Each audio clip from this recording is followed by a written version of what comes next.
All right, great guest on Serious and Silliness Bodybuilding, Bob Cicherillo. What's up, Bob? What's up? Good to see you, buddy. You mentioned my shirt. Yeah. All right. Yeah, I got a bunch of fucking stupid shirts like this. Um, where did you grow up? Rochester, New York, upstate New York. Oh, upstate. Oh, okay, all right. Yeah. And were you first generation or second generation Italian? Second, actually, my grandparents came over from Italy, Sicily to be particular, Yeah, and so my parents were the first ones born in America. Yeah. same thing with me. Same, actually, from Sicily too. My mother's is Calabrese, but my father was Sicilian. But same thing. I guess you can call me. Yeah, second generation. I guess. Yeah. Yeah. Yeah. Yeah. I don't know how Yeah. it works. It's either second or third, but it is what it is. What I remember you competing in the nationals, and I remember you competed against King Kamali. Is that accurate? In the Oh yeah. nationals? That is accurate, right? Sure Okay, is. Yeah. okay, all right. I didn't, and the reason I know that is because I'm pretty friendly with King because I'm in Jersey now, and he still lives in upstate, but he still trains a lot of people, and he's always at shows and whatnot in Jersey. Sure. But Sure. what was your bodybuilding career like? How long did it take you to turn pro? Was it a long process, or was it just something that came quick? Forever. So it Really? took.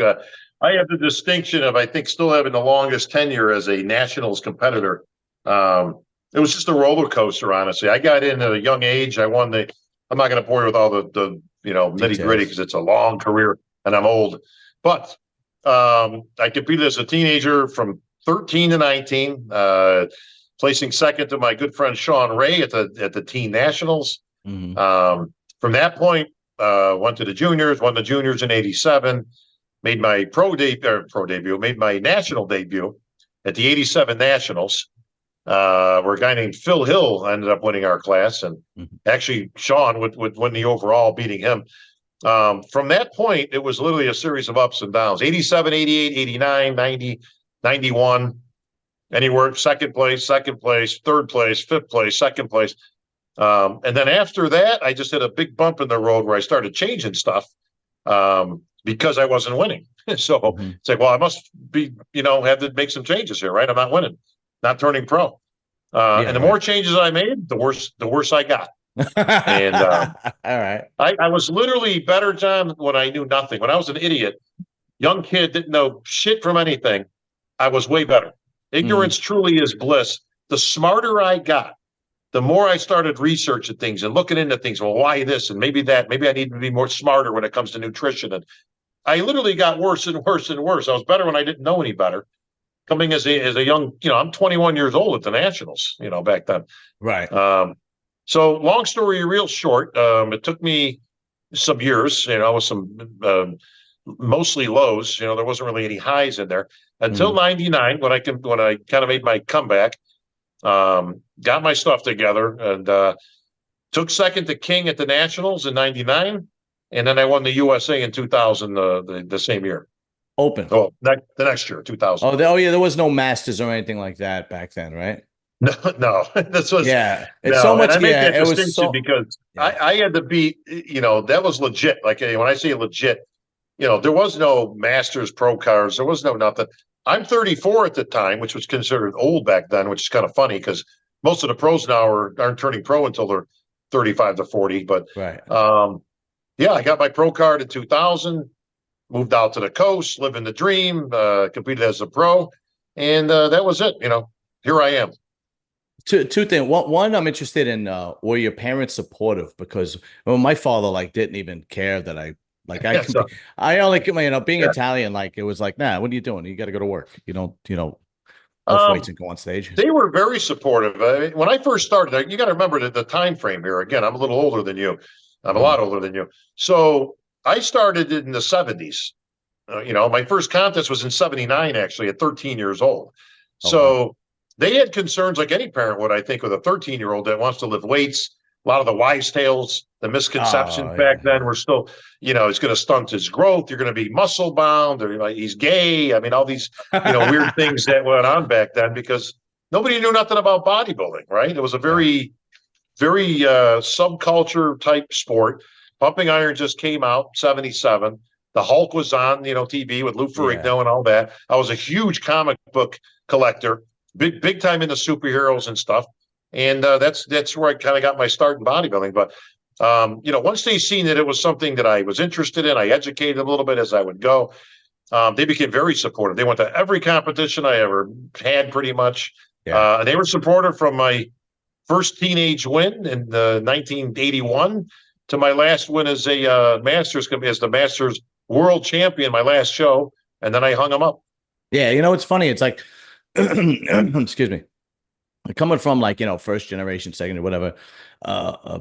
My first show was 1999, Mr. Staten Island, and it was Oh, wow. like, and it was in the school I was going to. It was at the college I was Yeah, attending, right. Yeah. and my father didn't go. He thought it was stupid. He just like, it was, Yeah. Like, yeah, like that wasn't uncommon, again, for a lot of parents not to think. And yeah, listen, don't think my parents had their reservations. Like first thing my father said, God bless him, I lost him some years ago, but the first thing he said when I got off the stage at the USA, he says, son, congratulations, we're very proud of you. So how do you make money from this thing? yeah, right. Well, that's why He was okay. Like, great, you're Mr. USA. Did you get a paycheck for that? They didn't know. right. For the first 34 years, what did you do to make a living, actually? Because, I'm like I'm like Forrest Gump. I've got more oddball things that I did. Let's see, of modern era, forgetting about stuff you did as a teenager. I was a deputy sheriff from 87 to 89. So wow, 3 years. I was a deputy sheriff in the Monroe County Sheriff's Department, and there in Rochester. So I did that until 89. Then I got out of that. It really just wasn't me. 90 and 91, I got into the gladiators. So I was an American gladiator. Oh shit! Before that, but you're totally right. I totally forgot about that. yeah, this is a real oddball thing. So I was competing at the time. Of course, I want to be a pro bodybuilder. So Right. again, 88, 89, 89, I'm second in the USA. I missed by a point or two a pro card. So I'm on my way. So 1990, again, I compete. 91, I compete in the national championships in Pittsburgh, which is considered to this day to be the toughest national lineup of all time, with Kevin Lavroni, Flex Wheeler, Paul DeMeo, Ronnie Coleman. You may recognize that name. Matt Mendenhall, myself, Chris Cormier, Edgar Fletcher, Dean Caputo. This was one class. This was the heavyweights at the 91 Nationals. Jesus. Absolutely insane, bro. Right? Yeah. So, I finished a respectable 6. Should have been higher, but we're not going to get into that.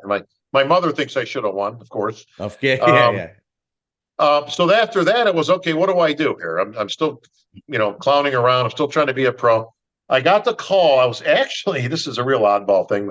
I was actually in a bowling league that was set up to get an average to go on the Pro Bowlers Tour. Wow. So my thought process is, why not give it a shot? So I was in this league that was set up to establish a league average so you could go compete. And while I was in that league, I got the call that they wanted another gladiator. So I flew. It was in New York, ironically enough. Flew to New York, went to the tryouts. There was like 32 guys trying out. I ended up getting the nod to be the newest gladiator out of those 32 guys. They named me Titan, Despode, sent me the outfit and said, okay, that's it. You're on the tour. Let's go. So I joined the tour that was in progress. We finished out the tour, which finished in Atlantic City at the Trump Plaza, of all places. And after that, it was like, great. Okay, here we go. I'll be an American gladiator for the next few years. Problem is they had a big power struggle there. It ultimately ended up canceling. Right. All right. So there went that opportunity. There was a documentary. Were you in the documentary? No, all the stuff they shot for the documentary before I joined the tour. So unfortunately, really? I'm not in any part of the documentary, which is okay. kind of sucks. But I was there with all of them. I mean, they must have shot all that stuff like just before I got there. Okay. But then it canceled shortly thereafter. So now I was back in the same position. So I'm like, okay. So then I opened up a gym in upstate New York, a personal training gym. So, well, I got to make a living, right? Right. And I got the opportunity to, as an invitation, to go to the WBF. WBF Really? was the federation started by Vince Vince McMahon back McMahon. then, Yeah, sure, absolutely. and they only extended invitations to two amateurs, which was me and Paul DeMeo. Really? Yeah, and I actually still have the invitation in my paperwork somewhere here that I got to go there. I actually did go there to Vince McMahon's house, and I actually shot for their magazine called Bodybuilding Lifestyles. So I'm actually in there. If anybody's got the first edition of it, I'm in there doing demonstrating chest exercises on Vince McMahon's equipment in his mansion in Connecticut. That's crazy. Yeah. So I'm like, all right, well, listen, maybe I should consider, signing a deal and becoming a professional in their league, because I wasn't going anywhere in the NPC at that point. Right. And then the WBF canceled. Yeah. It only So, lasted 2 years, right? correct. So on that Yeah. second year, when they made the invite, well, it didn't take too long, and boom, they're in trouble. Okay, now that canceled. So now there was speculation they were interested in me looking into being a wrestler, which is definitely up my alley, right? It's like, okay, Yeah. I was a all huge right, you know wrestling what? fan too as a Maybe kid. this is where I belong, right? And we were going to have some discussions and this and that. That's just when the steroid scandal hit, Oh, Jesus and Christ. McMahon had to go on trial, and Hulk Hogan and all that stuff. So that was not the time to be joining the WWE, Right, right, and right. so that whole thing, just never got anywhere really. And then I went back to the bodybuilding again. I ran my gym. I continued to compete, and those were the dark ages right there. Like I say, well, I wasn't doing very well. I'm placing 7th, 8th, 14th, 12th. I'm all over the place. Oh, wow. And that brings us to modern era. Like I say, where I ended up getting with George Farah at the time, who was a guy I knew from our gym. He wasn't a guru or anything. He just had a lot of knowledge about supplements, dieting, preparation. Right. We combined resources. Again, I got to second place, won the USA, and again off to the promised land of Joe Weider and Milk and Honey and contracts. Signed a contract with GNC, hit the ground running into the pros.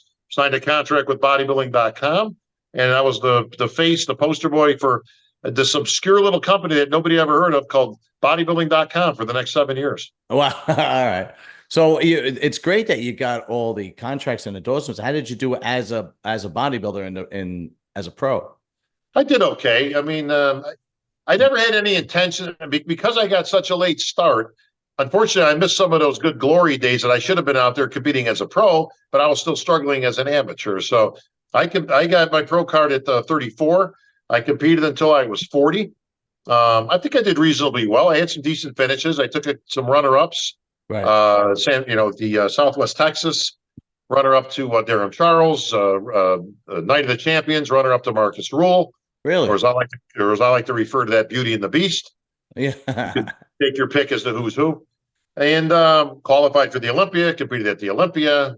Didn't do as well as I thought I would there, but I think some of that was because there was some politics at the time, because I had tried starting a union with the bodybuilders about that same time, and I think some of it came back to bite me in the ass. But. Yeah. It's there was a lot of rumors floating around about the WBF athletes catching some politics when they came back to I don't know. I mean, listen, was there politics? You could make a case maybe for Aaron Baker, who again did reasonably well when he came back. But the truth of the matter is, John, is most of the guys at the WBF pick were not at their peak when they got them. Right. They weren't top level guys anyways. Okay. Barry DeMay was on the back nine of his career. Mike Christian, same thing. Eddie Robinson, I think, could have been a top guy. Gary Stridham was a top guy. Right. But That's all of those guys not only got let back in, but did reasonably well after, competing. So I don't know if there was a lot of politics at that point. I think a lot of the guys just didn't merit consideration for top billing against Lee Haney, Sean Ray, Lee Labrada, so on, and Flex Wheeler, so on and so forth. Yeah, that's a good point. Very good point. What's your opinion on the pro cards now? Because even though it's still somewhat difficult to get a pro, back then it was almost impossible to get a pro card, and today they give it to first and second of every class, and they give it to the masters. You get it as physique, you get it at classic physique. Right. I mean, I think there are some shows where you could even get it first, second, and third, if I'm accurate. Not the men's stuff. First and second, they do at some of the shows. Yeah, I've never shied away from being truthful. I'm not a big fan of it. Okay. Okay. As somebody like I'm actually the last guy in the world that it took 13 years to get a pro card by winning the overall USA championships.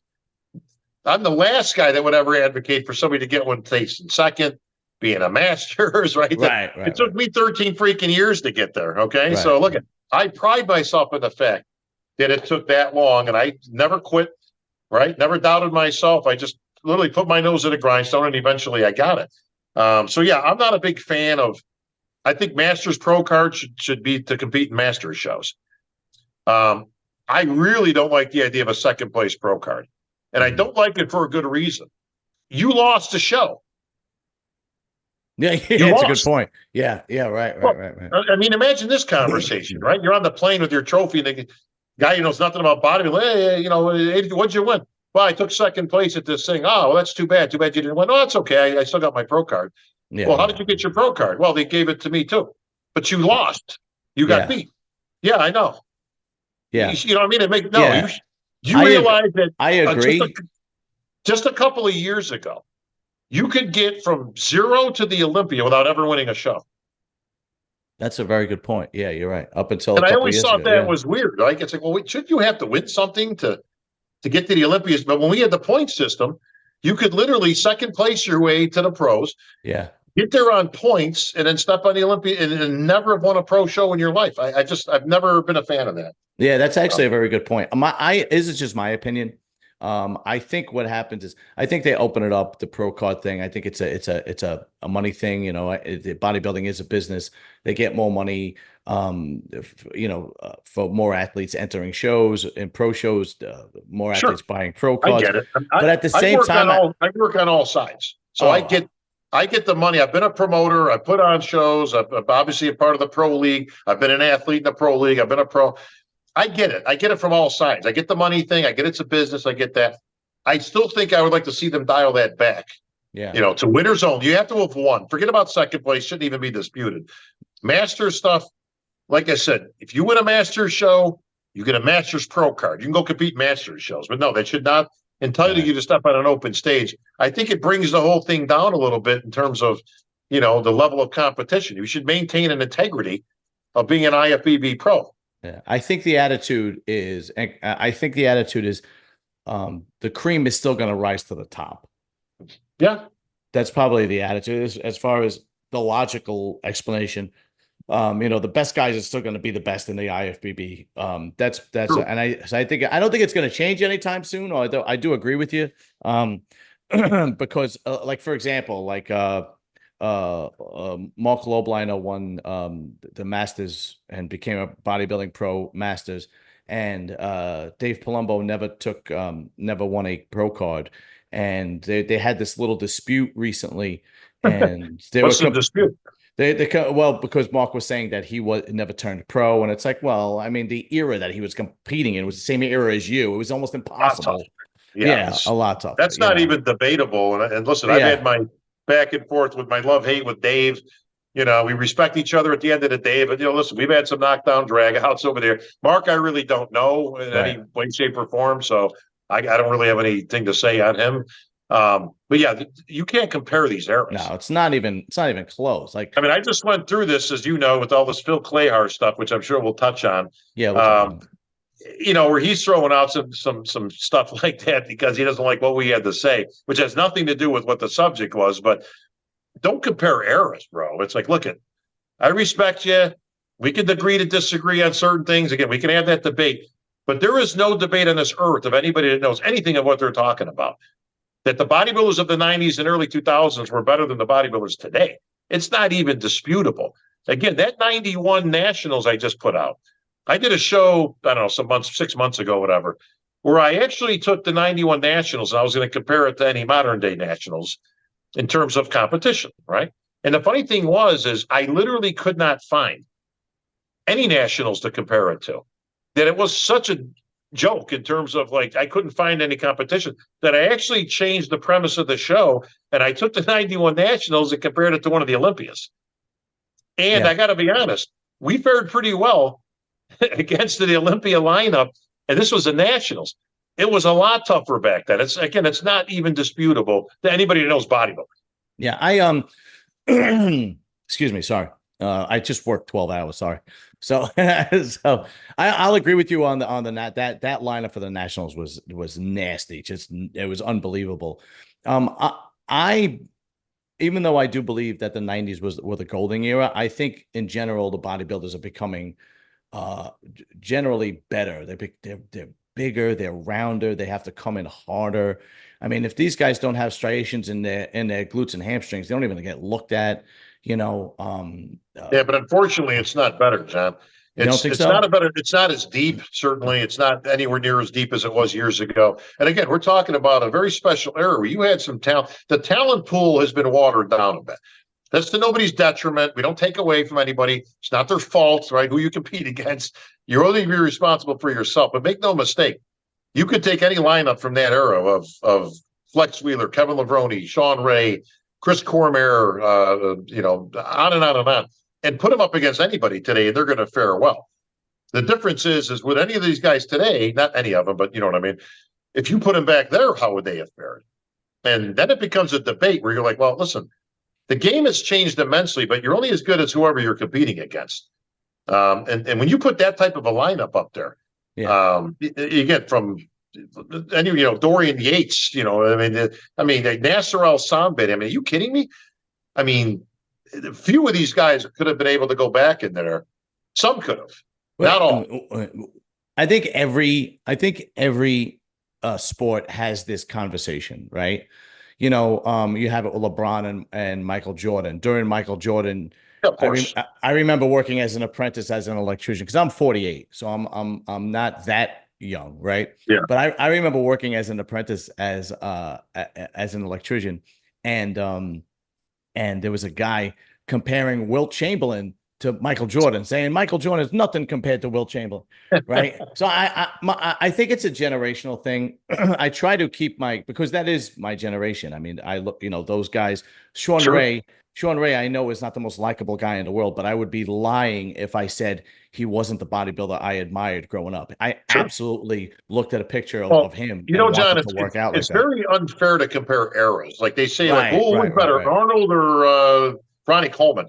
It's like you can't compare these guys. Like, what? right, right, right, right. Come on, two different eras. They didn't look for things. They didn't wear. We wore trunks back then to cover your ass up. Now you're wearing trunks to show off your lines and your glutes. Listen, Right. lines in your glutes wasn't even a thing until my buddy Richie Gasperi came along, Exactly. right? Exactly. And Right. made it a thing. But prior to that, Right. nobody was looking at your ass. Okay. You Yeah. wore big Yeah. Yeah. trunks because again, it was just more of a thing, right? Like you didn't know nobody's looking at your ass. What the hell are we looking at here? Right. Right. Right. Hamstring detail, right? The level of conditioning. It's unfair to compare eras, but for some odd reason, a lot of people like to still compare eras from now backwards. And it's like, look, we don't compare ourselves to you guys now because we're going to sound like the old guys now, right? That's right. Yeah. These guys are nothing compared to how we were, and all that kind of stuff. But Yeah.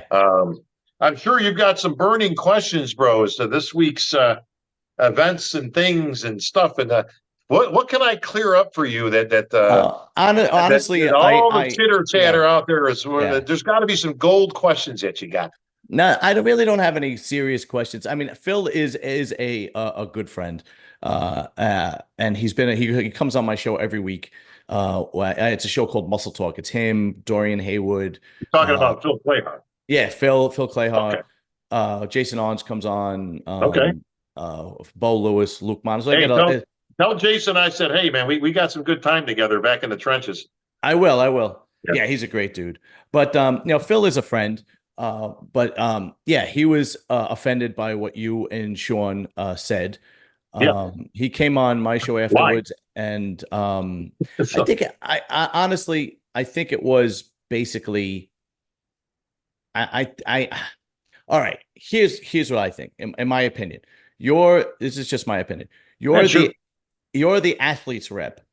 So Correct. so my attitude, and I think Phil's attitude was, if you know that he's upset about something, being the athlete's rep, why didn't you give him a call directly and say, hey, what's the problem? How can I help? So on and so forth. I think that's where it stems from. Okay. Instead of Listen, going on your own. let's take these one at a time so we can systematically go through it. All right. Yeah, all right, go ahead, go ahead. Because there's a lot to unpack there. Right? Listen, I only came across this because he went on a public platform, which was Matt's show, Muscle right? Discord, yeah. And put it out there. Yeah. He actually he did it on my show first.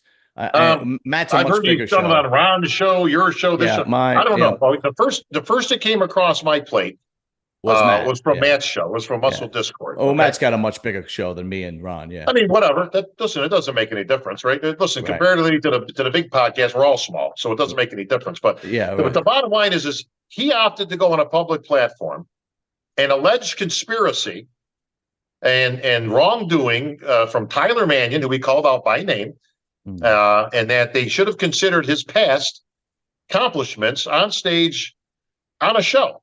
Now, that's what he said. Okay, these aren't John. These aren't my words. These are his words. Okay, that I'm just paraphrasing, but you know as well as I do, that's what he said.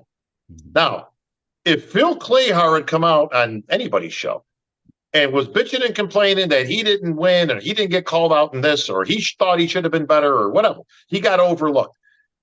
It never even would have been something that we covered. Because if you look at our history, especially my history, because Sean's recent, he's been coming on more and more. I don't talk about generally people that place last or in the last call out or whatever. We might do a review. It might be the top 5 guys, maybe 10 if it's the Olympia or the Arnold. But that's about it. We generally don't even cover that type of stuff. My show, I don't cover rumors and innuendos and things and stuff. It's just not my audience and not my bag. I don't get involved in it, in the minutia of this garbage usually. That said, because he went on a public platform, he should have called me. Why didn't he call me? Listen, there's hundreds of athletes. I don't know what they're all doing. I don't know what their mindset is, but there's one athlete's rep. So at any point, he could have picked up the phone and said, hey, Bob, listen, I got a problem. I was always very friendly with Phil. We've had a friendly relationship. Again, we're not bosom buddies. We don't break bread, but we've always been friendly. I've always busted his balls, or, I've called every one of his shows. The Jamaican Tank and all that, I'd always play that up on stage. I called his victory in Orlando. I called his victory overseas at the Masters. Not his victory, his third place, top 3. Very impressive. So number one, he could have called me to voice any displeasure he had or to lend any clarity to what he's saying. But he didn't do that. He went on a public forum. Again, yours, theirs, whoever's. That's when it came across to me. It was sent to me because honestly, I don't even watch a lot of people's shows. I just don't care. The problem I have with that is this, and I'm going to take your next question out right from you. Okay. Which is, well, as the athlete's rep, shouldn't you be backing these guys up? Like, shouldn't you be defending them? Shouldn't you be doing this? And the answer is no. Okay. And here's why. One, I don't represent the athletes on a personal basis. Okay. I represent them as a whole, as a unity, as a collective. Okay. Number two, he's alleging wrongdoing. He's alleging politics. That's what he alleged, right? He said, Tyler, they didn't even want to look at me. They want to push me out. Am I correct, John? That's what he said, right? You're accurate. You're accurate. Okay. Let's continue. That's what he alleged. I have a responsibility to the other, I'll just make up a number, 748 athletes out there who are listening and just going, wait a minute, is this what they do? I mean, is that true? Is like, are they trying to push him out? Do they care that he's a 50-year-old guy and all this stuff?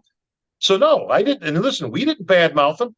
We didn't badmouth him one time. If anybody can find any time in our podcast that we called him names, or did this, I'll donate $100, $1,000 to the charity of your choice for every name we call. We never called him any names. We gave him credit where it was due, but we also called him out for what he said. Was there any conspiracy against Phil Clahar? And listen, if people don't like our demeanor, well, you were laughing, you were making light of it. Of course we were. You know why? Because it's ludicrous. It's ludicrous to think, John, that the day before the show, that these 7 judges got together at dinner, and when they got done with the appetizers, one learned than the other one. So, what do you want to do with Phil Clahar? Yeah, yeah. Right? And they went, well, what do you mean? They go, well, I don't know. He's kind of getting up there, this and that. So, I don't know. Maybe we should just bury him tomorrow. What do you guys think? Eh? Like, do you actually think that this went on? That they actually sat there and conspired to take this guy out, in his words, because he's, quote, too old, right, or whatever. Yet at the tender age of 49, if I'm right, he won the Orlando Pro and qualified for the Olympia. Yeah. So now you're too old. A year later, they gave you the winner's circle, but now they're ushering you off the stage. Does any of this make sense, John? Like, please help me out here. No, I hear what you're saying. I think And I fully understand what you're saying. With Phil, if you go back and look at some, I don't think he deserved to come in last. And the idea that he had been on the I don't know. Olympia, yeah, you got to go back and look. Yeah, it's all right. He definitely didn't deserve to break the top six. I mean, that was a nasty top six, right? Don't get me wrong. Um, but I think the fact that they didn't give him a second look and compare him to the second call out, because he came in third call out in both shows, and the fact that he was an Olympian, and the fact that he won the All right, Orlando hang on, Pro. hang on. Stop right there. Okay. The fact he was an Olympian is irrelevant. The fact that he won Orlando the year before is irrelevant. The fact that he was a Golden Gloves boxer back in Jamaica is irrelevant. The only relevant thing that these 7 judges look at, as they should, okay, because what he's alleging is that there should be politics brought into it. He said, well, based on what I've done, based on the fact I won Orlando the year before, based on the fact that I qualified for the Olympia, he brought up all these things, right? None of that should be considered when you walk on a pro stage. The only thing that should be considered, and you can give me your opinion on this, at that time is what you look like at that moment. There is no consideration of what you've done in the past. What's the difference what you've done in the past? This is here and now. They're judging you right in front. My job, once again, John, as the athlete's rep, is to ensure that he gets treated like every other athlete. He walked out in numerical order, as we always do, right? And he was probably in the first group or two, given his last name's a C. And he walked out there and they put him through the paces, right? Like they do. Thank you, gentlemen. Next group. Thank you, gentlemen. Next group. Thank you, gentlemen. Okay. However many there were. They then came back around and they did their individual routines. Did he get an individual routine? Yes, he did. Like everybody did. Okay. Then they brought him back out and the judges made their notes. And here's the bottom line. Those 7 judges, who's the only opinions that make a shit of difference in this instance, not the pros who came up day after, not your wife who thought you should have won. My mother still thinks I should have won. Okay, we don't need to go there. Okay, those 7 judges, in their opinion, thought that he did not merit consideration for the top 6. All right, maybe not even the top 4 or whatever. I don't know what he said. He was in the third call out or whatever he said. Whatever. Yeah, I think he when came they came out, they make 13th. notes. Yeah, he came in 13th in one show and then last in another show. And then dead last in the, well, we don't know where he placed because he quit in Tampa. Okay, but we can get into that in a second. But let's just deal with Chicago right here. He's 13th, so he's probably in the third call out, right? Third call out, yeah. Probably brought out 5, then they brought another 5. And to his own point, yeah, they pushed me out to the outside even of that call out, blah, blah, blah. Okay. If one judge, John, I don't know if a lot of people out there listening to this, and I hope to educate people as they're watching this. The way it works is this. You'll walk out on stage. The judges are looking at you, okay, and you'll see them writing notes. They're writing. What are they writing? They're writing whether they think at that point you should be in the first, second, or third call out. So they put a 3 next to his name, right? Maybe a few had 2. I don't know, but nobody had him in 1. You know why we know that? Because if one judge out of those 7 had passed down to the head judge, who I don't know if that was Big Steve there, if that was Tyler there, I don't know. It doesn't make any difference.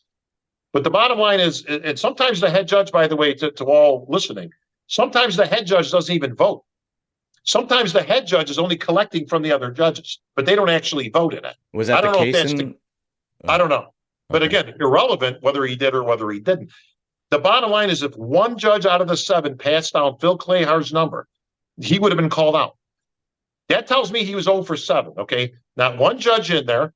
And even yourself just admitted, I don't think he should have been in the top 6. Okay, that's your assessment of what you saw, whether you were there, you watched it on the whatever, later. It doesn't make any difference. They didn't feel like he belonged in the top 6. Now, I'm going to ask you a question. Do you believe that was because of some conspiracy? Me personally, no. My personal opinion is I think once they establish the top 6, top 8, I think people get lost in the shuffle after that. That's my opinion. They can, right? But generally speaking, I don't think that was that big of a show in Chicago. They knew where they wanted. Listen, they didn't like what they saw.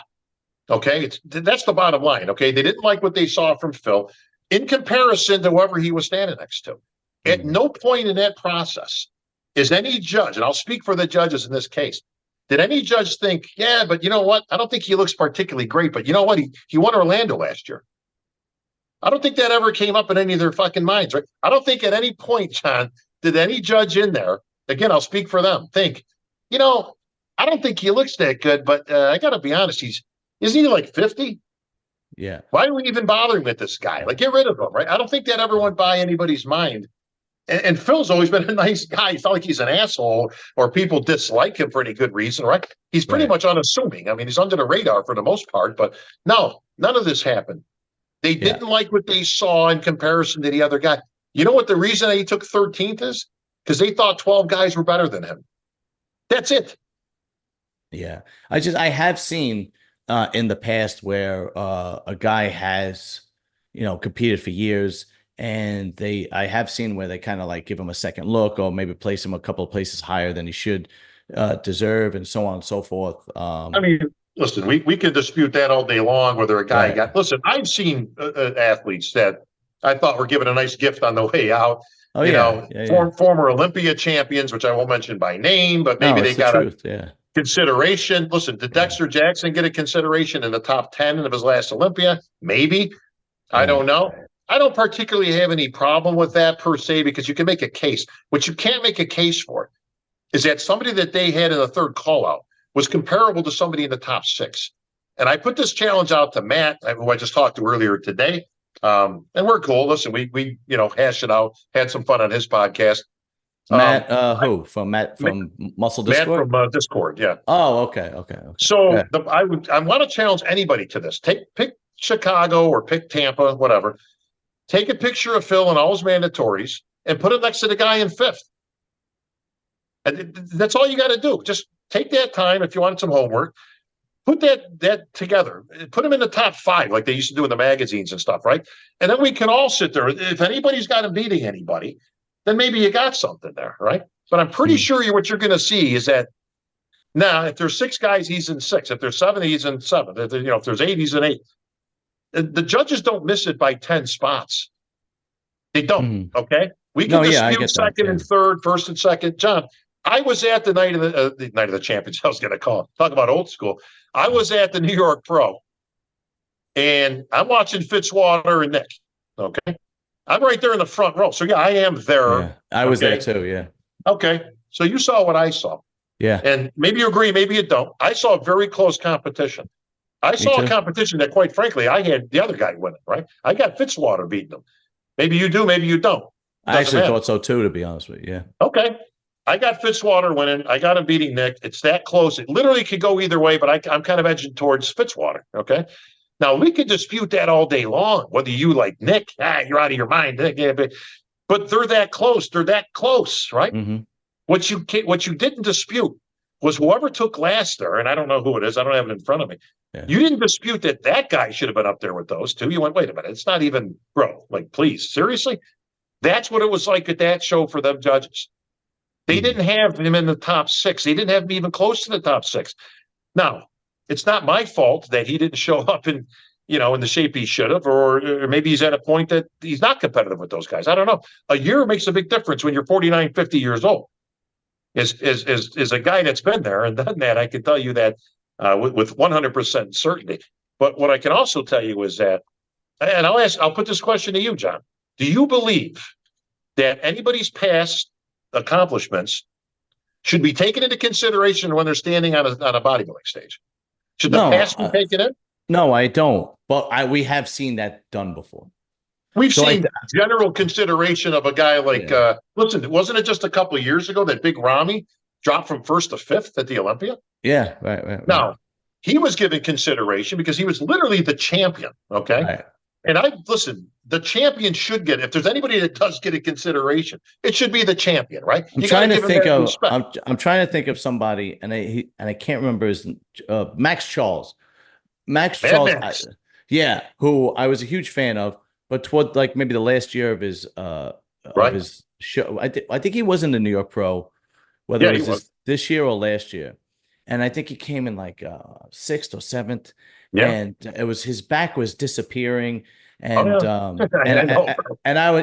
was like, why do they have this guy in 5th or 6th, whatever place it was, and to me it was like, oh, they must be just giving him some respect due because he's an old school bodybuilder, been around doing it for years.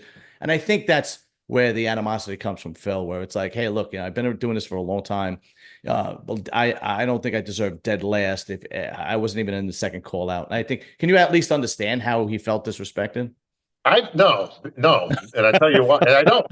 I'm being truthful. I don't, It's John, okay. because he didn't look that good. I've seen him. Listen, I called his victory. Okay, I was there. I Yeah. interviewed him. I called the victory, Jamaican tank, and all that. And listen, I would felt good for the guy. At 49 years old, the guy won a pro show. And even though he thinks we disrespected him by saying the only reason he won is because Hassan Mustafa was off, well, he was off. Listen, Dexter Jackson has readily admitted in every interview I've ever seen that the only reason he won was that Jay Cutler was off. That doesn't take away from Dexter's victory. That's the game, right? But let's make no mistake, because when they both got to the Olympia, guess who was 6 spots higher than Phil? Mustafa, right? So listen, he should have, would have, and could have beaten you, but listen, he was soft, right? And listen, that opened a door for you. It doesn't take away from your victory. Mm-hmm. That's the way it goes, right? But that's the sport. That's the. It's not Phil's responsibility for Hassan to show up in shape. Okay, Right. Listen, and if they didn't want the old guy there, why the hell did they give you the victory? What? So 49 was okay. 50? Well, we got to get rid of him now. Yeah. Come on. That's just being silly now. But What about, I was really hoping that Phil would have taken a better approach to this rather than pointing fingers, calling out Tyler Mannion by. I don't think he knows how insulting that is. Mm-hmm. You just called out the vice president of our company, who was a head judge at your show, and basically said, not basically, you did say that there's other factors involved other than your physique, and he's pushing you out of the game. Like, do you know how insulting that is? Mm. Now, let me ask you this. If Phil decides to come back, right, because they have the Masters Olympia next year in Japan, right? I think, right? Japan. And by the way, because I like to cut you off and interject where I can. That's all right. Don't worry about it. If you don't want to be labeled as a Masters competitor, maybe you shouldn't compete in a Masters show. He took offense that we keep referring to him as a Masters competitor. The guy took third at the Masters Olympia. You are a Masters competitor. We're not using that as some derogatory term. You competed and took third place in a very prestigious show. You are a Master. You should wear that as a badge of honor. Why would you take offense to it? Yeah, I get it. I understand. I get. I mean, John, am I wrong in that thinking? No, I get it. I understand exactly where you come from. I also understand how Phil feels disrespected. Now, the way he went about it, Phil's got his feelings hurt. That's what it comes down to. Okay, listen, I didn't know he was that sensitive, to be honest with you. If I did, I probably never would have said anything. I didn't know he was that sensitive of a guy. It's like, bro, you never would have made it back in the day, okay? Back when we were getting ripped on in magazines from real experts, okay? Not internet people, no offense to guys like yourself with podcasts, but when we had Peter McGuff and Sean Perrine and Greg Merritt and Ron Harris and these guys, they were brutal. They were putting odds on you because the Olympia was in Vegas all those years. They would do this thing every year with odds against you winning. You think we took offense and started name calling and shit every time we got a review that we weren't in the top 10? Or listen, they didn't have me in the top 10 at the Olympia on the review. I didn't get pissed off and start calling people out. You just listen, you're a professional. Okay. Get a little thicker skin. Okay. Take it on the chin, chalk it up. ESPN is on all day long, John, with people making critique about professionals who are making millions of dollars a year. Millions of dollars, not bodybuilding, right? Football, NFL, baseball, right? Ripping on people. Stephen A. Smith, right? All these people, every NFL today, every weekend that we watch ball, that's all they do. And these professionals don't go out there, crying and getting their feelings hurt.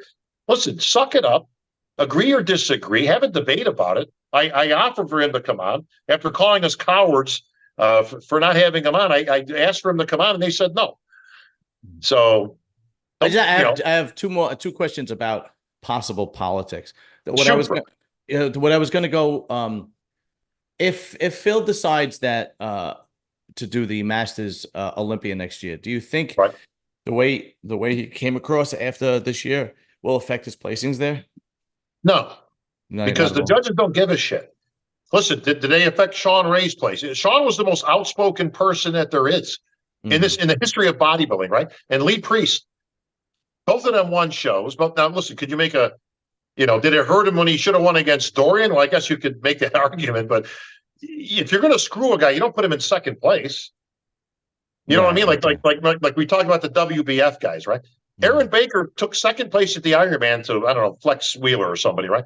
People, he could have won. You don't screw a guy and put him in second place. You put him in 15th or something like that. Where everybody goes, holy, the guy should have won. What are you talking about? So no, would it affect his placings? No more than it's affected anybody. The judges don't care. They don't watch this stuff. They don't know how many followers you got. They give the judges way too much credit for this stuff, bro. Back in the day, Jay Cutler, he'll never win because he signed with MD. No non-leader athletes ever won the Olympia. Watch, he's done. He won the Olympia.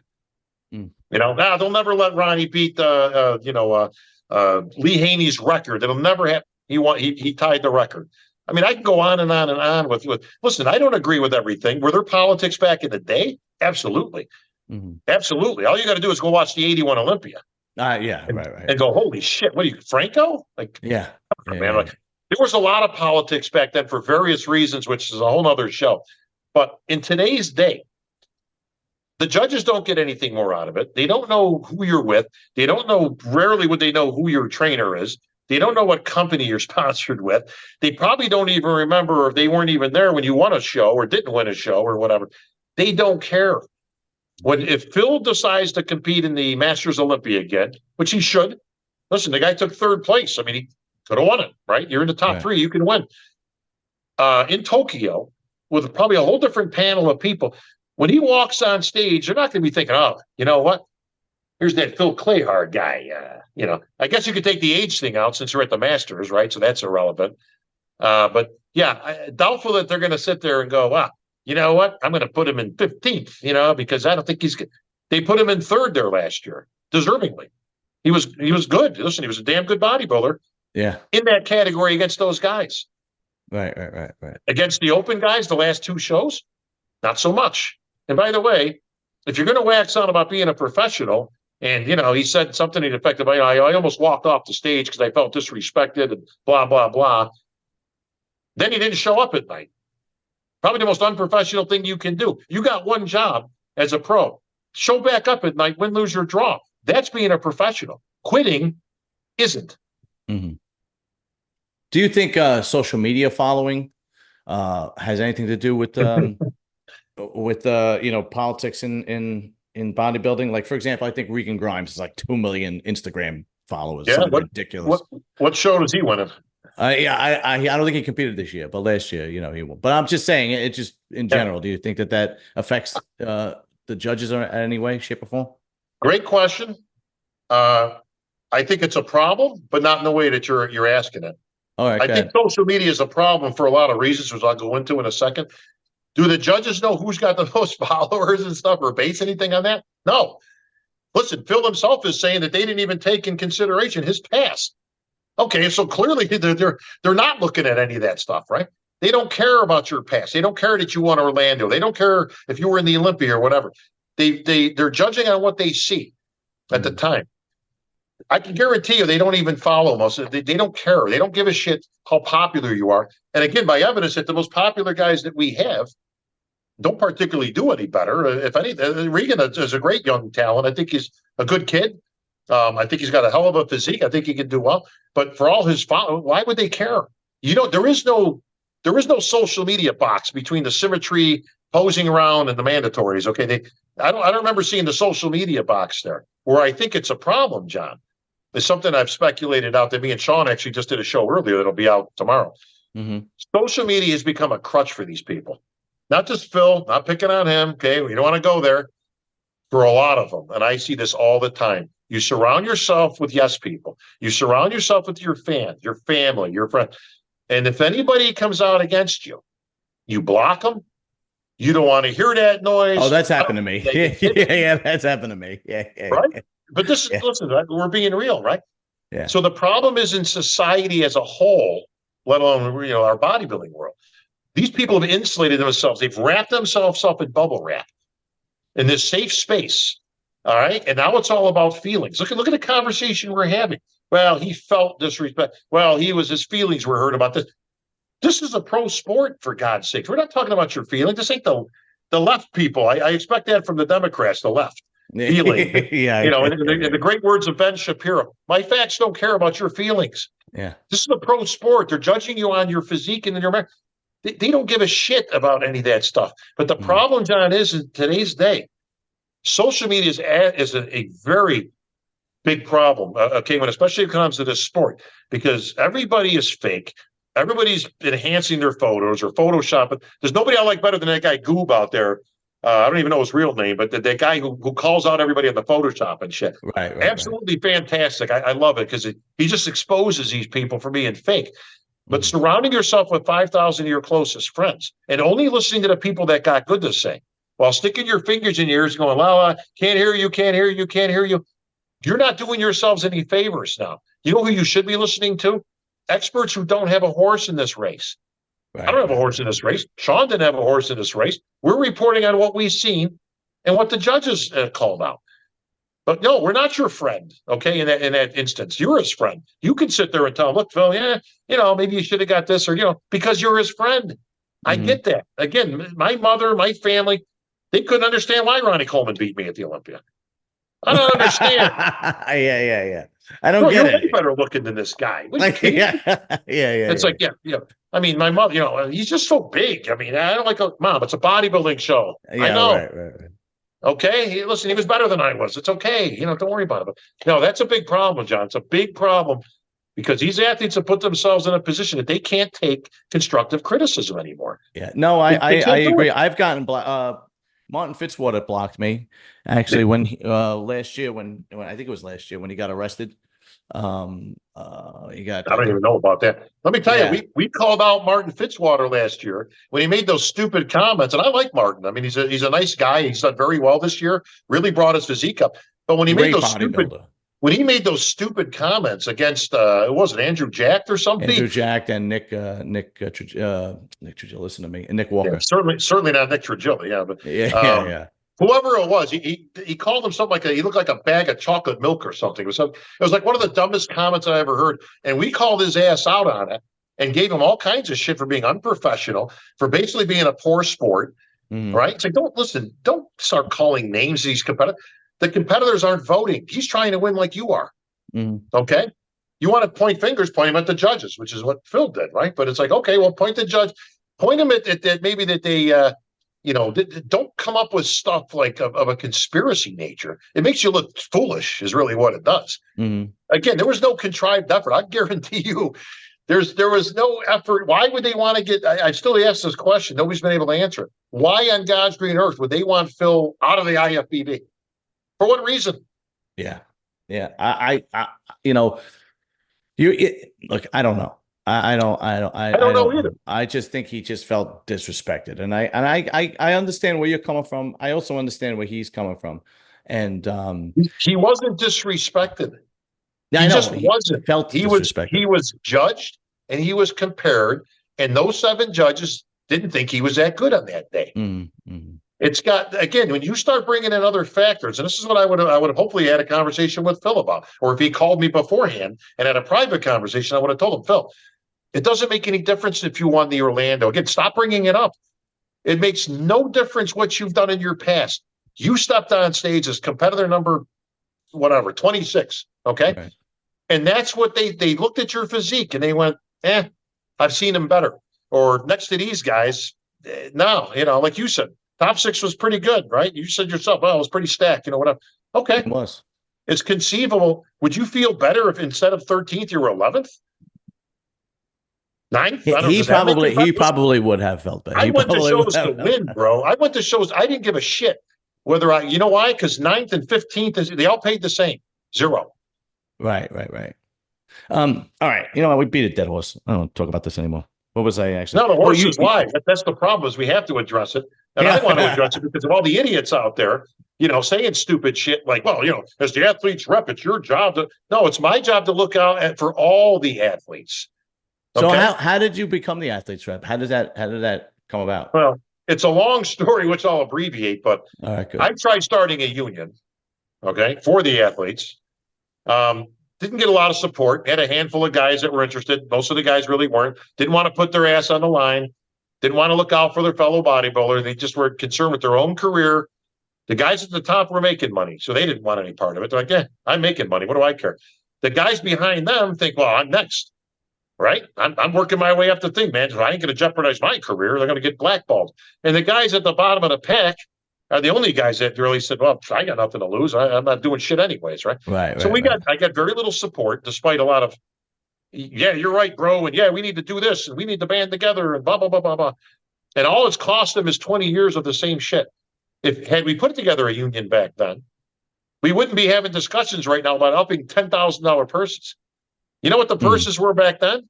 $10,000. Oh, we've been having this discussion, John, for 20 years. Right. And because these guys were so selfish, only concerned about themselves back then, which I was warned about. I was warned from higher ups, bro. I know what you're trying to do, but it ain't going to happen, man. It's too much of a selfish sport. Unfortunately, they were right. But that said, that went nowhere. But because I made such a stink about it and the athletes not having a voice, they decided to let us have an athletes rep.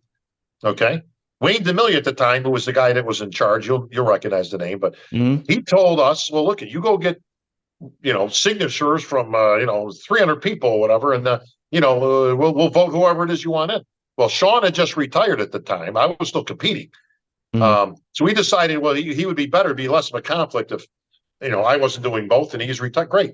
So Sean went out, got all the signatures, whatever. Boom, he's the athletes rep.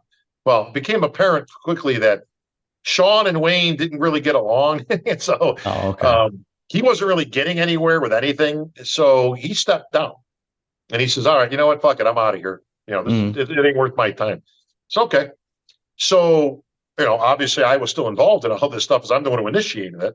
And I told Jim, I says, well, look, we still need a voice. And he says, well, listen, if you want it, great. You got a better relationship with me, with everybody, maybe.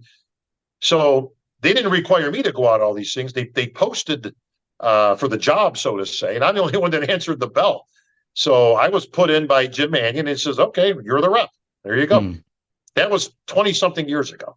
Okay. And so go ahead, I'm sorry. Well, what I did subsequently after that, because again, everybody's next question was, well, what have you done? I haven't seen you do anything as the athlete's rep, just like I heard from Phil and his wife and all the other experts who wanted to chime in. Listen, I'm not going to sit here and give a whole timeline, but some of the things I did was, I created the 212 division. I created the bikini division. I created the women's physique division. I wrote the rules and regulations and the criteria for all those. I got health insurance for the athletes at that time. How come there's no health insurance anymore? Well, that's a real simple answer to that. I looked into getting a group rate from Blue Cross Blue Shield, not everybody, right? I got denied right across the board because nobody was going to insure a bunch of bodybuilders for obvious reasons, right? And the fact that every one of us is considered morally obese, morbidly obese. It's probably more of the steroid thing than anything else. Well, of course it is, right? Yeah. So I got smart, at least I thought so at the time, and I combined with a buddy of mine named Joe, who had a thing called the Pro PTA. It was the Pro Professional Trainers Association. So his thing was getting all these IFBB pros on this training thing to be trainers and kind of making a business out of it. Okay. So I said, well, you know what? Not for nothing. But I can't get a bunch of bodybuilders on any group rate. But you know what I could do? I could get a bunch of personal trainers on there. So we combined resources, me and Joe and Tori. What we would do is we put together this group rate for the Pro PTA, which we got accepted from Aetna, one of the main carriers. And the bodybuilders would submit them, they would join the Pro PTA and then get insurance through Aetna on this group coverage. So it was, all right. Yeah, so I just kind of did a little, little sleight of hand on the whole thing. And is that still we got accepted today? And we had group coverage. Is that still is you still able to do that today? No, it lasted a few years, and the problem is we got dropped, not because they were bodybuilders, not because they, their information was wrong, anything like that. We got dropped because we didn't have enough numbers to substantiate it. Most of the people I went to either had coverage through their job, school, their parents' work, their wife, her job, Right, whatever. right, right, right, right. So we really, it never caught on. Like, I mean, we had a handful of people.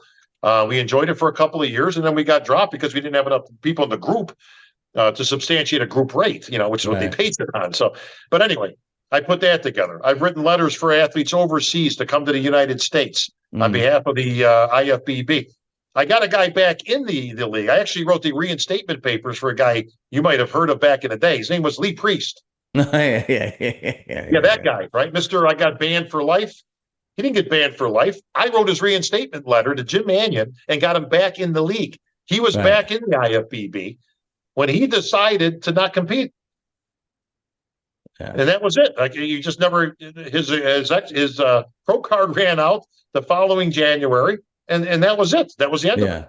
Well, I'm glad you're able to give your side of the story, because I was always curious about because last night I actually was talking about how come there's no health insurance on with bodybuilders, and I'm glad you're able to Sure. speak your side, because you're right. Everybody speaks their side, and I think it was one of your buddies on there. I don't remember the guy's name, but he's certainly no fan of mine apparently. But I think it was your show. Mr. Union guy who thought, well, what's the big deal? You put a union together, you got some meetings, they're quarterly meetings and this and that, big superstar on that subject. The only problem is one thing. That was probably me. No, it wasn't you. It was somebody you had on there. Oh, really? Oh, yeah. Okay. Because I don't know who. Again, I didn't catch his name, but one of your guests on there. Okay. Okay. Who again, doesn't seem to be like he likes me too much, but that's okay. Right. And the answer to him would be real simple. We're not a union. Okay. We don't have union status. Right. The problem we've always had collectively as bodybuilders is we don't have what I call an or what. Right. So when they say, well, why don't they just go to as the athlete's rep? Why isn't he doing this? Why isn't he doing that? And here's the answer why. Okay. Because if I went to Jim Mannion tomorrow and I said, hey, you know what, Jim? I think the athletes, these men bodybuilders, I think they need $50,000 as a first prize. All right. Because I think it's worth, listen, it's been bullshit for years, right? They don't make enough money. A lot of the guys are losing money. We need $50,000 for all pro shows. Right. And he would say, or what? And you know what my answer? I don't have it. You see what I mean, bro? Right. Or what's the threat? Like, or what? Well, okay, well, Bob, I can't do that. Where's the money coming from? I don't know, Jim. It's not up to me. You know what? It's up to you, the IFBB. That's what you guys need to do. And if you don't do it, what? I can't speak for everybody, right? We don't have a union, okay? We don't. Yeah. Nobody's paying dues, right? You can't strike, right? Yeah. There's no strike. There's no threat. And if I went to these athletes and said, hey, you know what, guys? I went to bat for you to Jim Mannion to get $50,000 prize money, and he told me to go screw. So what do you want to do? And what are these guys? What are they going to do? Nothing. No, I'm actually glad that you spoke your side, because these are sides that people don't understand. And believe me, I'm in a union, and I see there you go. I see the same thing. I see, like, I'm pretty good friends with the union rep for where I work, and he tells me like your side of the story, because I'll be like, why can't we just A, B, and C? Sure. And he'll be like, because A, B, and C. I'm actually happy that you came on and you can clear some of these things up, instead of just people pointing fingers and say, why can't we do this, and so on and so forth, because it's always easier said than done, right? Oh, listen, bro, I've been dealing with this stuff for years. Even me, until you just cleared that up, and I was like, that makes a lot of sense. I was one of those guys who's like, why can't they have health insurance? And then when you clear it up, I go, okay, well, that fucking makes a lot of sense. Right. And I said, I actually got it. Like, I actually got health insurance for it. So I've gone to bat for these athletes. I've got more athletes contracts. I've helped them in that stuff. When we had the split with Raphael in the IFBB, elite league over there, I was getting guys and reaching out to athletes overseas, getting them the rightful pro cards that they should have gotten. So there's 100 things that I've done over the years for all athletes. And again, not even just the men. I put in proposals. Again, I put the bikini division in for proposal for the pro league. What do I got to do with bikini? Oh, I have a good question for you. Actually, it wasn't even on the list. When they were trying to get rid of women's bodybuilding, when the Olympia got rid of women's bodybuilding, or when the Arnold's got rid of women's bodybuilding, which they still don't have it. Where was there any kind of were you trying to fight for it or anything like that? There was nothing to fight for. Women, no, it wasn't that, honestly, John. The problem is it women's bodybuilding went extinct on its own. We didn't get rid of it. It got rid of itself because there was no competitors. Even today, there's no competitors. When I say none, I mean, obviously there's some, right? The problem is it didn't have a lot of appeal to a lot of people, okay? Bodybuilding is a niche sport. We can all agree on that, right? We're not mainstream. We're never going to be mainstream, okay? We're a niche sport. That makes women's bodybuilding a niche of a niche sport, okay? Yes, they have their group of fans, but they don't number nothing. We don't even number enough in bodybuilding. Okay, people always want to ask this question. Okay, here's a great question I get all the time. Why are we on ESPN? I don't understand. They got the stupid hot dog eating contest on ESPN. I just watch these idiots putting 72 hot dogs down his throat. Why is that on ESPN, but bodybuilding isn't? Okay, and here's the answer. I was around in the heyday of bodybuilding, okay, the late 80s and through the early 90s. We were on ESPN, bro. I've got VHS tapes showing my age. No, I remember that. I used to watch it as a kid. Yeah, sure. Right. You watched, Sean Ray was on there, right? With their little training thing, what he used to do with Boyarko and whoever. The Nationals was on there. The North Americans was on there. The USA was on there. I've got full features that they did on me.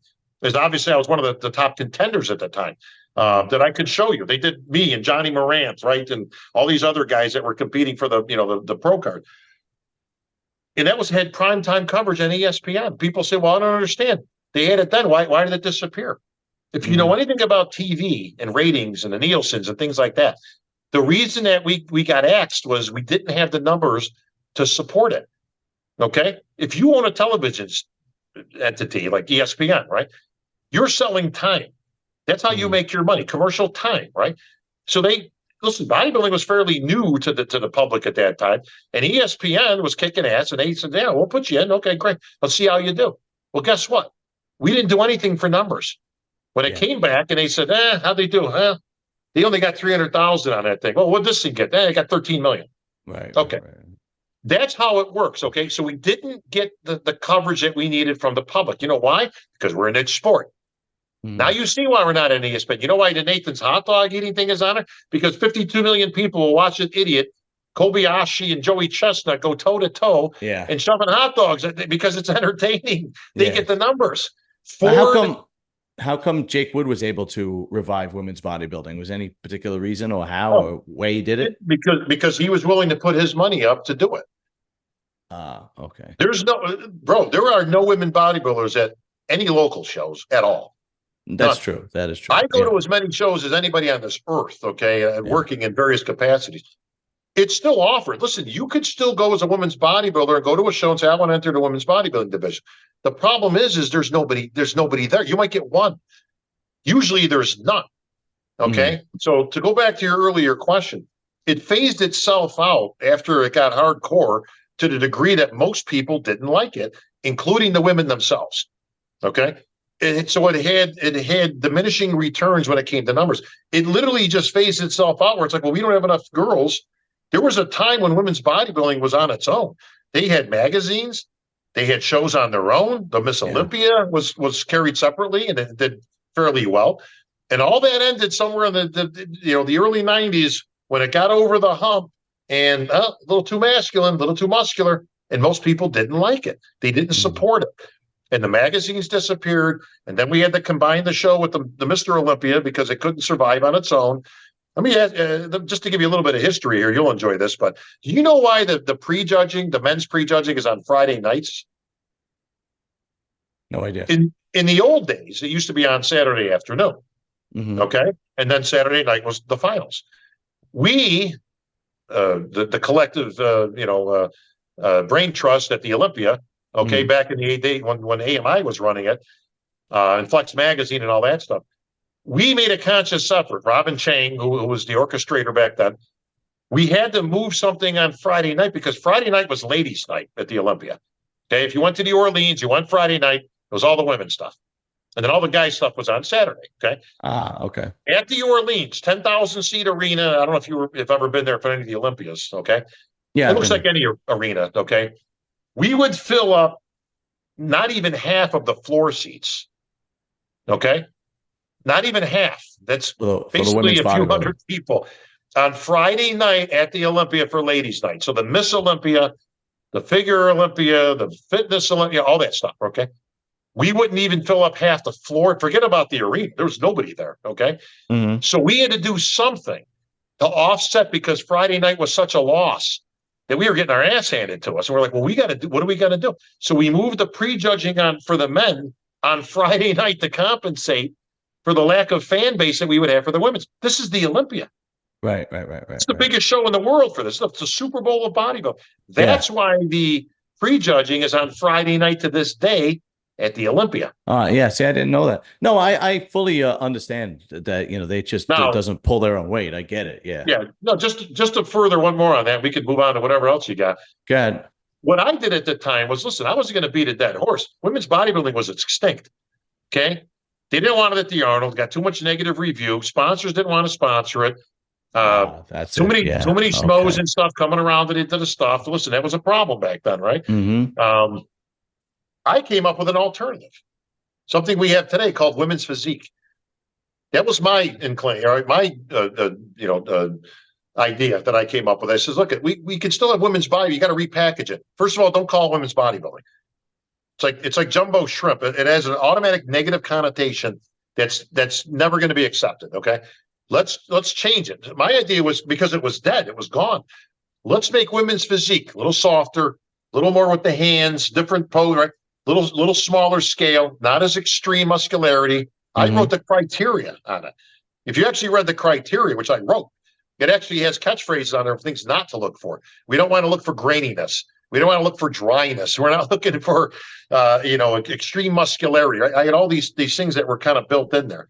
And to me, it's still hard to contain it. But that was my contribution to, look, we can still have women's bodybuilding, but extreme women's bodybuilding is not accepted and it's not supported. That's when Jay came along, because he likes women's bodybuilding and his wife at the time, and he decided to support it. Listen, good for them, great. So they funded it, and they continue to fund it to this day.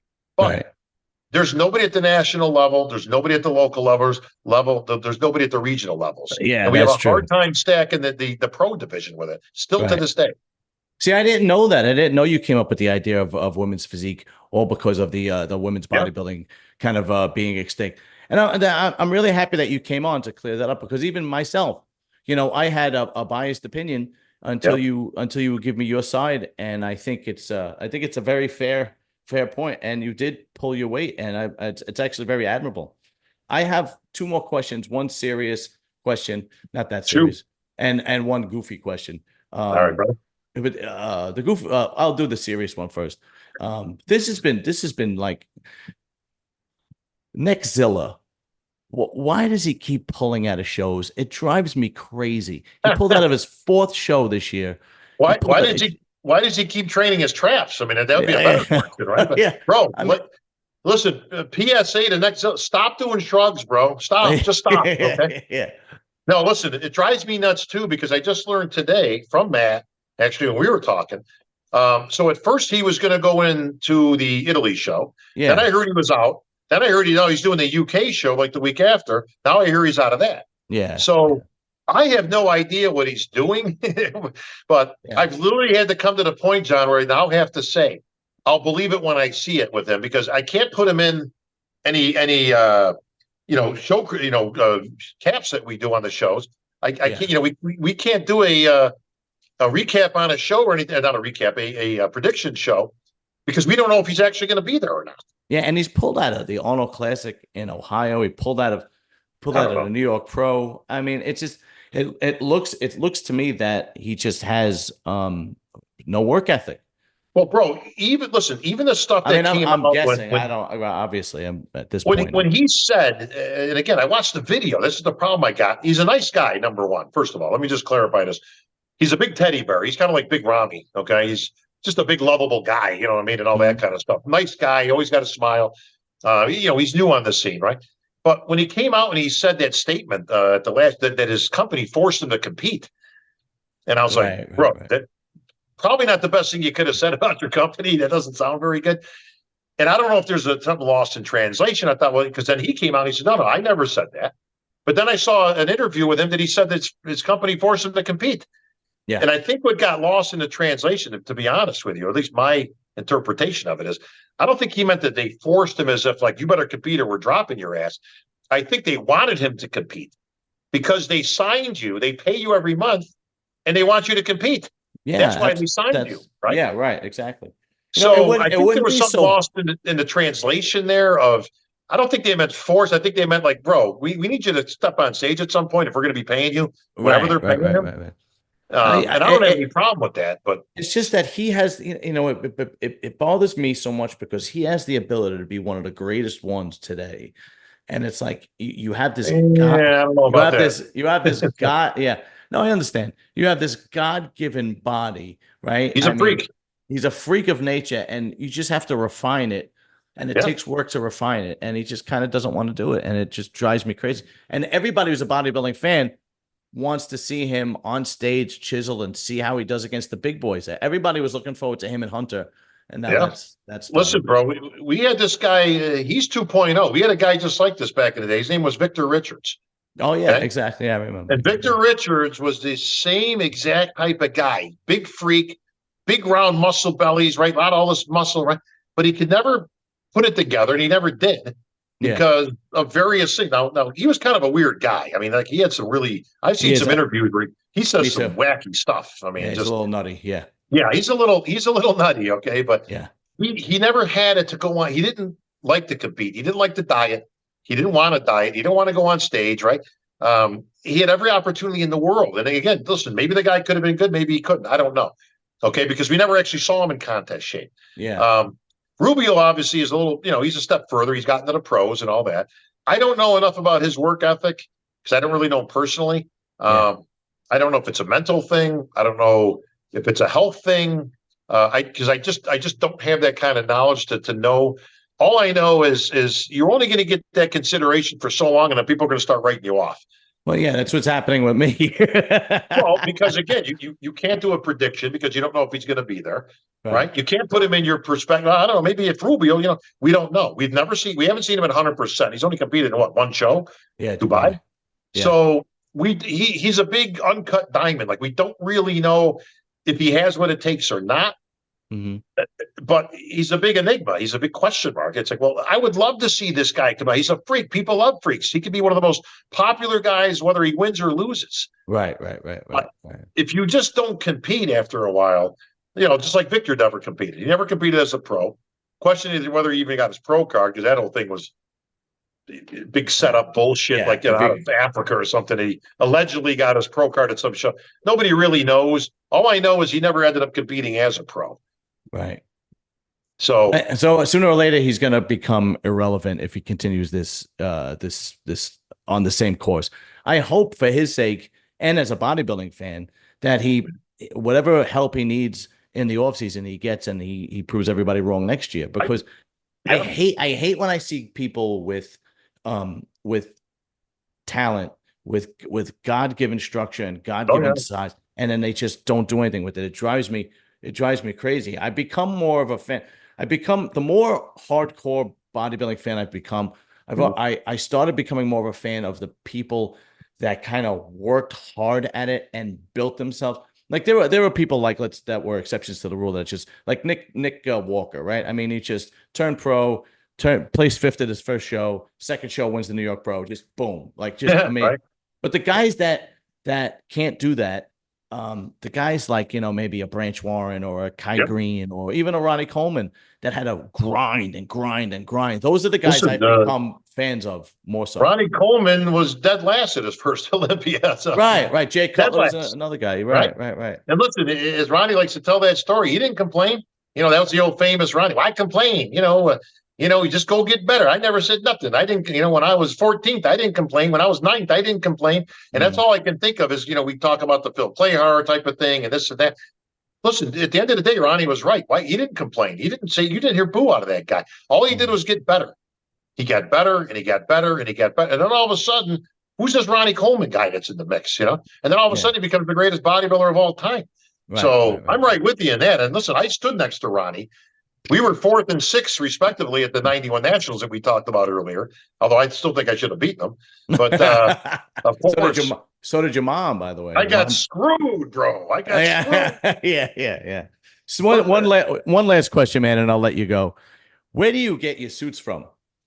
Because So, you look like Bobby Heenan from wrestling. Remember Bobby Heenan used to be all the sparkles and everything? the Brain, who you kidding me? That he was great, man. Yeah, He yeah. had some of the funniest stuff I've ever seen. And back in that wrestling there was a great era back then. But Oh, definitely, absolutely. I get them all over the place. I've had some, custom made.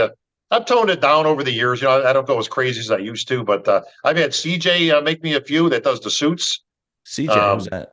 CJ is pretty much anybody that's got posing trunks. CJ makes those. CJ is elite. She's been Oh. around for years in the bodybuilding circuit. She's been around for 40 years. She used to be a competitor way back in the day. But yeah, she's blinged some up for me. Right. Um, it's kind of more just a fun thing to do. Listen, we were in Vegas, for most of those years. So it's a very Yeah. Vegas-y kind of thing and all that. But yeah, I don't really go as crazy anymore. I mean, most of my stuff now is just, they still got a little zing to them. I mean, listen, I'm not Right. here to do your taxes. I mean, I'm here to, host a show, Right. So, Right. Yeah. and listen, Yeah. it's still the greatest job in the world. Still beats a real job. And I tell you, it's great, man. Nothing beats the feeling of coming out there on a bodybuilding stage for somebody who grew up in bodybuilding, right? Like, Sure. from every stage, to come out there to see 10,000 people, waiting for something to come out of your mouth, type of thing. Yeah. Right. There's still something cool about that, and listen, I've told these guys this many times over the years. I'm closer to the athletes than the judges are. Hmm. So even though I'm from the side, listen, I can see a whole lot as they're doing quarter turns, as they're coming, around and stuff. And again, I'm closer than they are. The shape that these guys get in is incredible. Yeah, I can. Oh, yeah, it's And it's insane. it's such a different show. And again, this is why we always say stupid shit like, well, you got to be there. Well, you weren't there, and all that stuff. Why do we say that? Because it is a different show when you're 15 feet away. I wrote an article years ago in either Flex or Muscular Development, I can't remember, and it was called Vantage Point. And the point of the article was how different a show is from where the judges are to the fifth row to the 50th row. Hmm. From the girlfriend's perspective, from the trainer's perspective, from the guy who likes somebody else's perspective. And like I say, it was their vantage point of what went on. Much like an accident happens and there's 10 different people with 10 different accounts of what went on. Right. Right. And I thought it was a clever article in that, but it showed what a difference it is that, yes, you do have to kind of be there in person to make a close assessment, right? You and I were in New York, Hmm. right? Watching the same show. Both of us, in this instance, had the same guy winning, right? Well, that he didn't end up winning and stuff, but was it that close? Was those guys in that kind of shape? And you'll recognize this when you got back home and you started looking at people's stuff online and stuff, right? And then you start reading stuff like, none of these guys are in shape. Oh yeah. Right? And you're like, Yeah. what are you talking about? Bro, these guys are all smooth, but bro, none of these guys nailed it. And you're going, what are you talking? I was right there in the front. What are you talking about? These guys were great. You know why? Because they're looking at pictures on the internet, because they're looking at it with their crappy computer, right? Or they got it on the big screen or whatever. You can't see detail at home. In a picture, on a video, whatever. The detail from the last row to the 20th row to the VIP section to 15 feet away from where I am is 4 different shows. Yeah, no, You're I not going agree. to see what Absolutely. we see if you're right there. You're not. Right. Yeah, no, I agree. Because I've been in both situations where I've been very close, and then I've been like I watched it on a live stream at home. You know, Yeah. um, I got but one thing is I don't when it comes to the top 5, top 6 guys in every show, for the most part, I think they get it right. They're pretty accurate. Listen, Yeah. we might disagree about 4th and 5th or 6th and 7th, right? And again, we only tend to go down so far. I don't ever remember anybody, figuring out, well, I got to be honest, bro. I had this guy in 14th and I had this guy in 15th. Like, you don't hear that, right? Because nobody really gives a shit when you get past 10 for the most part. But Even when I do my wrap ups, I do the top 5, top 6. of course you do. And this is why I said earlier in one of the interviews, it's like, listen, Phil, with all due respect out there, you have gotten more time devoted to you. You have the distinction of bodybuilding history of being the most talked about guy who ended up taking last place that we've ever had. Nobody has ever talked much about a guy who took last. And that's what, again, I don't even mean that disparaging. I think that's where you placed, right? I mean, I didn't put you there, but you've got, talk about 15 minutes. It's like, bro, you've gotten that because, again, you're pointing fingers and you're alleging conspiracy theory. There is no conspiracy.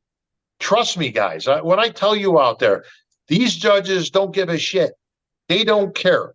They only know what they see, and they walk on that. And that's exactly how it should be, John. They shouldn't take anything else into consideration, because that's the very essence of politics. The minute you say, well, they should take consideration, or, well, they should be given a respect because he did this 2 years ago. That is politics. And that's what I'm trying to get across to all the viewers out there right now. That is the very essence of politics. When you bring that into play, you're bringing the politics in. And as any athlete, why would you want that to be your legacy? That you were only there because you earned this position. Again, we're not talking about an incumbent Mr. Olympia. We're not talking about giving a 7-time champion the due respect. Or like Ronnie. Listen, Ronnie Coleman, okay, because I called the show when Jay Cutler beat him, okay? And Ronnie was, what, 4th that year, I think? Yeah, I think if I'm not mistaken. Listen, could he have been 5th, 6th, 7th, or 8th? Absolutely. Absolutely, right? I honestly don't have a problem with that in that particular instance. Listen, he wasn't terrible either, okay? But I can make every argument for the guy behind me in front of him. You know what I mean? In that instance. But the guy's an 8-time Mr. Olympia. I don't consider that politics. I consider that respect. Okay? That you're not going to drop a guy 20 spots. Okay? Listen, he wasn't horrendous. And if he was, listen, we've had guys drop that much if you were that bad. Somebody brought up earlier, I give you 50 instances of guys who won a pro show and then took dead last at their neck. It's happened many, many times. Many times throughout history of bodybuilding. It's not unique. Okay, for somebody to come in off and then you're just off, or listen, it was a better competition. I mean, that's the essence of competition. But make no mistake, people, I don't ever want to see that. I don't ever want to see a consideration given that because somebody did good last year, or they want to show that automatically puts you in a particular spot to get. No, it doesn't. It really doesn't. Okay, only you stepping on that. We should celebrate the fact that the judges were good enough. And I know he said he talked to Big Steve, and I guess he's good now. And Steve told him whatever he told him that made it good. That's the same guy that had you in last. So let's keep things real here when we talk about these things. Was Steve on the judges panel? I don't even know if he was or not. Yeah, that's why he called Big Steve, because he was in. I don't know if it was Chicago or if it was Tampa, whatever it was. That's why he felt inclined to talk to Steve. That's the same guy who put you in the 3rd call out. So I don't know what you should call Tyler is who you should have called, because. You know, you didn't call out Steve by name. You called out Tyler by name. And this poor kid, he's a 30-year-old kid, who's doing a hell of a job, getting the position that he's in. I don't think he deserved that. That's disrespectful. That's disrespectful, okay? You want to think that you could have done better, great. Don't think nobody's pushing you out. Nobody doesn't like you. I don't dislike the guy now. I mean, it's like, bro, we were friends before, friendly, whatever you want to call it. Again, I've called his victories. I've called his top 3 masters. I never had any problem with him, but don't come down on me and Sean because we gave you an assessment that you asked for. You put it out there. I just wish somebody could explain to me why. Right here. I got you. This is why. And then he didn't like the response. Okay.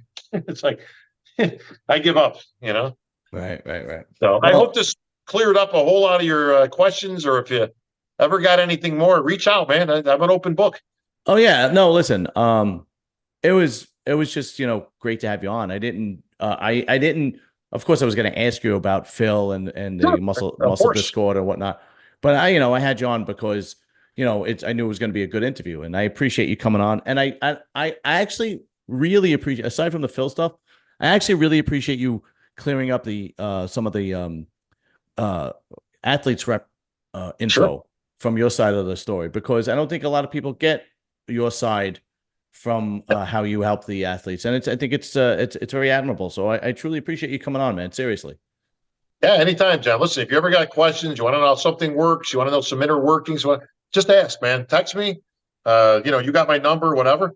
I'll give you an answer. Listen, I painted exactly how it is out there. I've had good, bad, and ugly with the federation and those. I don't agree with them every time. And I don't agree with every day. Jim Mannion doesn't agree with every decision ever made. I've had conversation with him. Okay. Then he'll sit there and go, I had the other guy. Yeah. He's just being real. Listen, I appreciate that. And first, I appreciate that. And I will reach out to you, like maybe on the bigger shows like the Olympia or the Arnold, to see what your point of view is. I appreciate that. Thank you very much, sir. You got it, brother. Appreciate it, man. All right. Have a good rest of your night. All right, bro. Bye.